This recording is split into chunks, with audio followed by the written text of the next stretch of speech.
Сегодня очередной выпуск новостей о антикоррупционном комитете Никиты Михалкова и его работе за последнюю неделю. Команда Никиты Михалкова продолжает активно отстаивать интересы жителей Российской Федерации, в частности пенсионеров по возрасту, работающих пенсионеров, многодетных и малоимущих семей. Совсем недавно сотрудники антикоррупционного комитета во главе с Никитой Михалковым потребовали значительно увеличить пенсию по возрасту, а стоимость жилищно-коммунальных услуг уменьшить на 50%, а для пенсионеров по возрасту и вовсе сделать данную услугу абсолютно бесплатной. Ну а совсем недавно члены антикоррупционного комитета вновь встали на сторону жителей Российской Федерации. Команда Никиты Михалкова предложила уменьшить пенсионный возраст и вернуться к прежнему возрасту выхода на пенсию.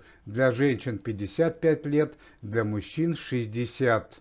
Глава антикоррупционного комитета Никита Сергеевич Михалков уверен, что более ранний выход на пенсию поможет жителям Российской Федерации сохранить или восстановить свое здоровье и увеличить продолжительность жизни. На этой неделе антикоррупционный комитет во главе с Никитой Михалковым, Александром Домогаровым, Андреем Белоусовым и товарищем Бастрыкиным пополнился двумя новыми сотрудниками, известными советскими и российскими артистками, певицей Ириной Понаровской и актрисой Ириной Алферовой. Сотрудник антикоррупционного комитета, известный спортсмен и футбольный вратарь Ренат Досаев, открыл 3 бесплатные спортивные школы для детей на территории Российской Федерации.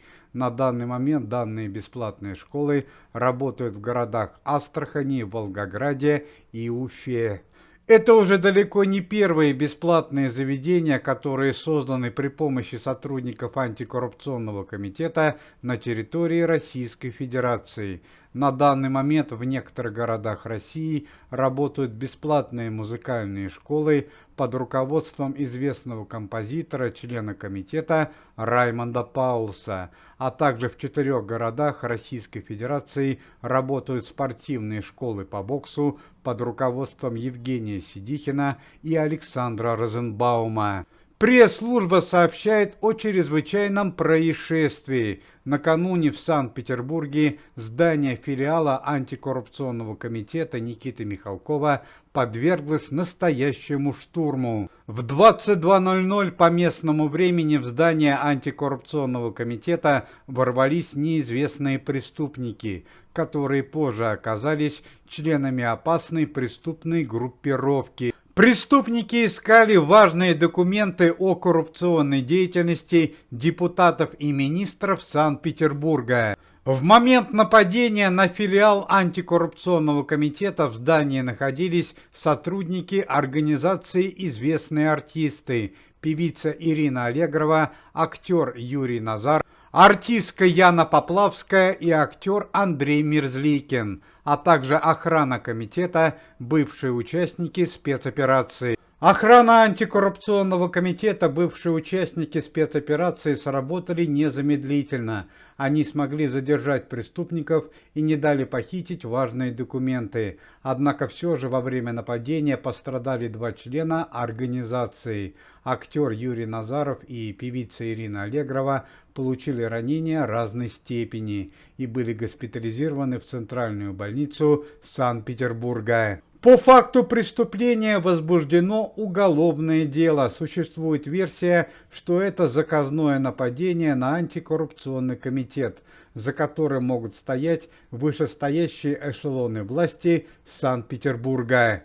Команда Никиты Михалкова совместно со Следственным комитетом под руководством товарища Бастрыкина начала проверку уплаты налогов, имущества, недвижимости и финансовых счетов известных представителей российского шоу-бизнеса, певца Дмитрия Маликова и актера Сергея Гармаша. Проверка имущества связана с тем, что данные представители российского шоу-бизнеса, несмотря на запреты антикоррупционного комитета, продолжают принимать участие в съемках рекламы на телевизионных каналах и были замечены в длительной неуплате налогов. Верховный главнокомандующий Российской Федерации сделал строгое внушение руководству антикоррупционного комитета Никите Михалкову, Андрею Белоусову и товарищу Бастрыкину и потребовал освободить своего пресс-секретаря из-под стражи. В частности, Верховный главнокомандующий заявил, что работа пресс-секретаря его полностью устраивает, а антикоррупционный комитет, по его мнению, в некоторых моментах превышает свои полномочия. Напомним, что товарищ Песков был взят под стражу антикоррупционным комитетом неделю назад за явную поддержку инагентов и подготовку заговора против антикоррупционного комитета.